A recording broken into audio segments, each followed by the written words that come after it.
Hi everyone, I'm Kristina Shrestha. Today video is on the topic of the rule of law. Rule of law एकदम important topic पनि हो. BLLB र LLB मा धेरै सोध्ने question पनि हो. यसलाई चाहिँ नेपालीमा विधिको शासन या कानुनको शासन भनिन्छ. यसले चाहिँ जस्तै क्वेशनहरु how does the rule of law promote the good administration? Explain with Nepalese experience. यो आको क्वेशन हो. अर्को 10 मार्क्स मा छ how does the rule of law is successfully to institutionalize the good governance in Nepal. अर्को छ 5 marks मा what is rule of law. अर्को 5 मार्क्स मा सोधेको छ rule of law maintaining accountability responsibility of the government how. मैले सानो video बनाउने प्रयास गरेको छु सो सबैले नबिर्सिकन हेर्नु होला. It is rule of law is the basic principle of administrative law. Administrative law को एकदम basic principle हो. Rule of law is the supreme manifestation of human civilization culture को चाहिँ एकदम supreme manifestation हो. It is internal value of constitutionalism and inherent attribute of democracy and the good governance. भनेको मतलब यो चाहिँ कन्स्टिट्युसनलिजम जसले चाहिँ गभर्नमेन्टल पावरलाई चाहिँ लिमिटमा राख्नुपर्छ भनेर भन्छ. यसको इन्टरनल भ्यालु हो अनि अर्को छ एकदम inherent attribute of democracy. Rule of ल बिना चाहिँ डेमोक्रेसी पनि हुँदैन अनि गुड गभर्नेन्स पनि आउन सकिँदैन. यो रुल अफ ल भन्ने प्रिन्सिपल चाहिँ फ्रेन्च फ्रेज एन्ड द ला प्रिन्सिपल दि लिगालिटीबाट, त्यो भनेको प्रिन्सिपल अफ लिगालिटीबाट आएको, जसको अर्थ चाहिँ government based on the principle of law. सरकार चाहिँ ल कानुनको आधारमा चल्नुपर्छ, नट अफ मिन मान्छेको आधारमा चाहिँ होइन भन्छ. Rule of law is viable and dynamic concept हो. रुल अफ ल यसको ओल्ड ओरिजिन छ इन्डियामा चाहिँ उपनिवेशबाट चाहिँ यसको ओरिजिन ट्रेस गरिन्छ. The provide the law is king of king. राजाको पनि राजा हो. ल कानुन भनेको चाहिँ राजाको पनि राजा हो भन्छ. Sir Edward Coke and chief justice James रिगेन भनेको यो चाहिँ ओरिजिनेटर नै थियो. यसले चाहिँ किङको अगेन्स्टमा ब्याटल हुँदाखेरि successfully that they king should be, राजा पनि कानुन र भगवानको अन्डरमा हुनुपर्छ भन्ने कुरा चाहिँ इस्टाब्लिस गरेर एक्जिक्युटिभहरूलाई पनि ल लाग्नुपर्छ भन्ने सिद्धान्त प्रतिपादन गरेको थियो. It is said that there is nothing higher than law. कानुनभन्दा माथि केही छैन भन्छ.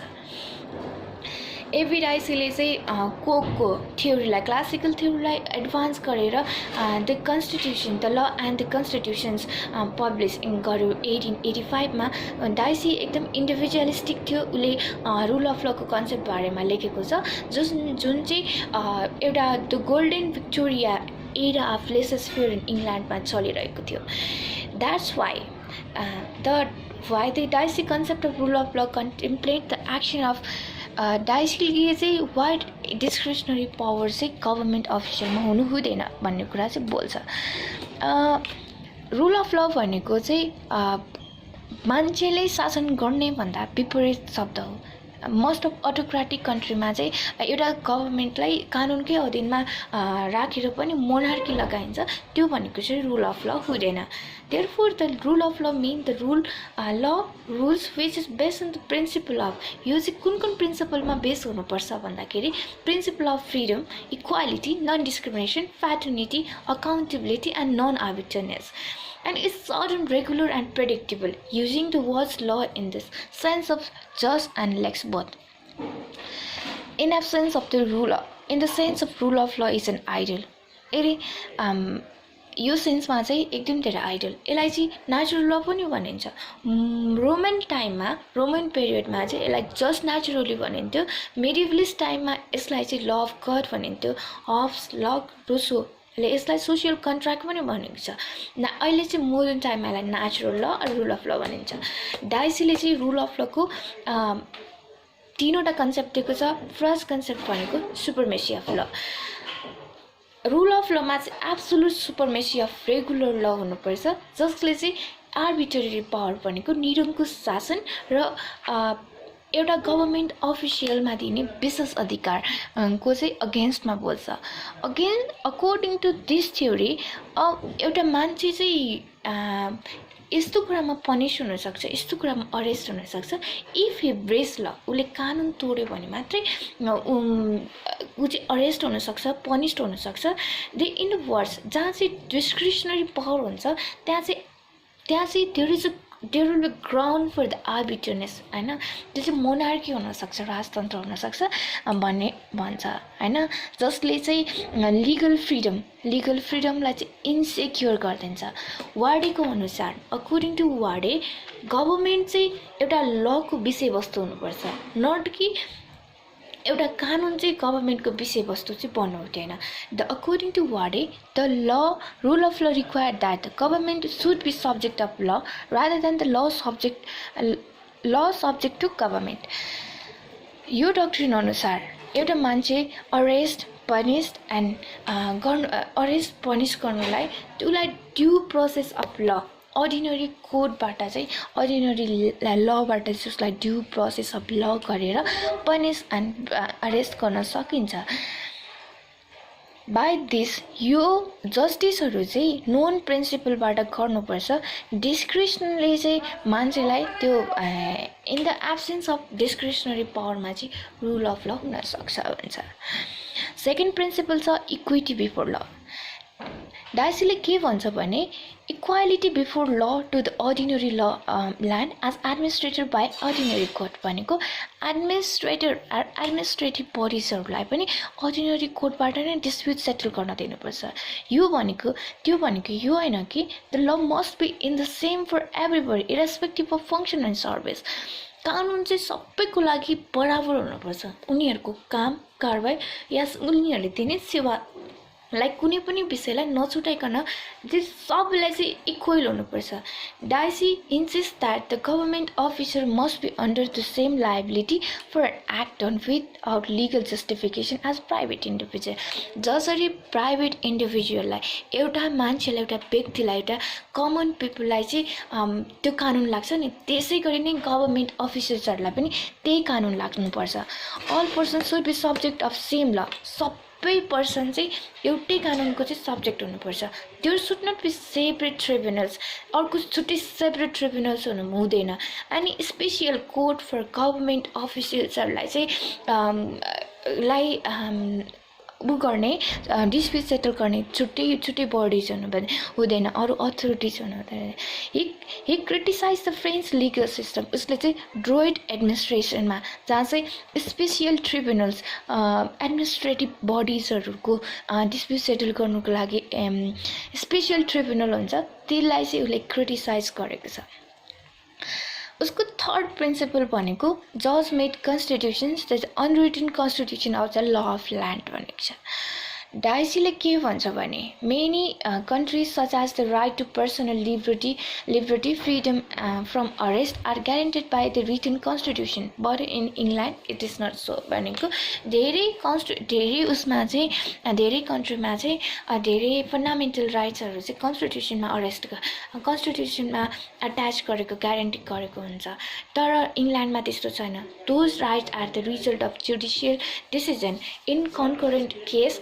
Has actually origin between parties भनेको त्यो राइट्सहरूलाई चाहिँ जुडिसियल डिसिजनको थ्रुबाट चाहिँ मेन्टेन गर्नुपर्छ भन्छ Dicey emphasise the role of court of law as guarantors of लिबर्टीको ग्यारेन्टरको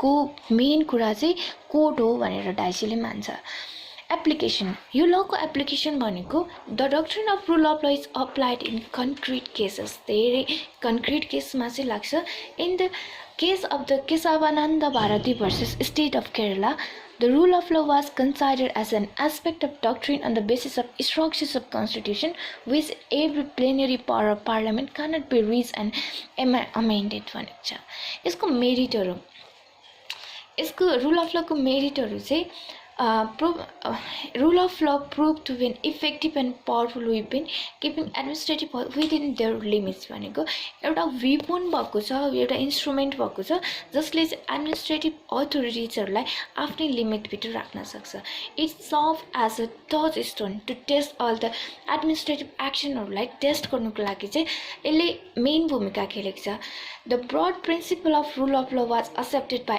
almost legal system and constitutional safeguard भनेको यो रुल अफ ल प्रिन्सिपल चाहिँ विश्वको धेरैमा भन्दा धेरै लिगल सिस्टम एन्ड कन्स्टिट्युसन्सहरूले चाहिँ अडप्ट गरिसकेको प्रिन्सिपल हो. It is recognize as the cardinal rule of democracy भनेको मेन लाइक अ मुटु जस्तै हो डेमोक्रेसीको. Every government must be subject to the law. सबै सरकारहरू चाहिँ कानुनको सब्जेक्ट हुनुपर्छ. No subject to the government भनेको law subject to the government चाहिँ कानुनको सब्जेक्ट हुनु हुँदैन. It is rightly oppose arbitrary unfettered discretionary to governmental authority भनेको एकदम धेरै विशेष अधिकार चाहिँ दिनु हुँदैन जसले गर्दाखेरि चाहिँ इन्डिभिजुअल सिटिजन्सको राइटलाई ह्याम्पर होस्. It is important in the systems wedded to the democratic polity. It is based on the well-known maxim, however high you may be, law is above you. तिमी जति माथि भए पनि ल चाहिँ त्यो भन्दा माथि हुन्छ. तिम्रो त्यो पोजिसन भन्दा माथि हुन्छ. All are equal before law. Third principle put emphasis on the role of judiciary in enforcing the individual right and personal freedom inclusions in a written constitution. भनेको पिटफल पनि छ यसको.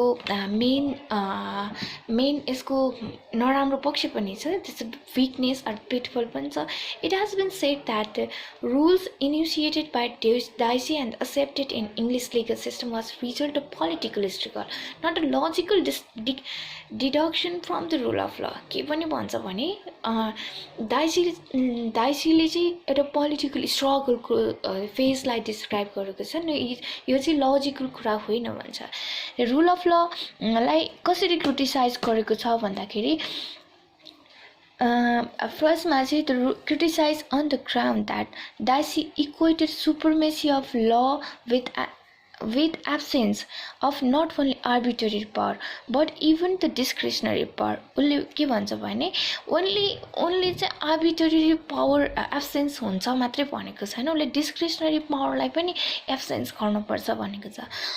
उसको अनुसार चाहिँ wherever there is a discretioner, जहाँ चाहिँ discretioner र विशेष अधिकार हुन्छ त्यहाँ चाहिँ निरङ्कुशता हुन्छ. There is a room for arbitrariness. Thus he failed to distinguish between discretionary power and arbitrary power.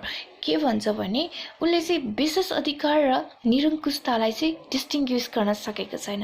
No modern welfare state can work effectively without exercising discretionary power भनेको कुनै पनि आधुनिक सरकार वा कुनै पनि आधुनिक राज्य चाहिँ चल्न सक्दैन. त्यहाँ चाहिँ विशेष अधिकार नभइकन चल्न सक्दैन. Dicey misunderstood his real natures of droit administrative भनेको डाइसीले चाहिँ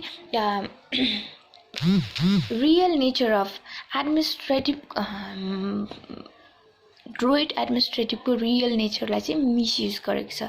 he carried an impression that administrative court of France including the council's det confer a government official a special right privilege and prerogative as against the private citizen. भनेको administrative फ्रान्समा चाहिँ administrative बडिजलाई धेरै प्रेरोगेटिभ दिएको छ.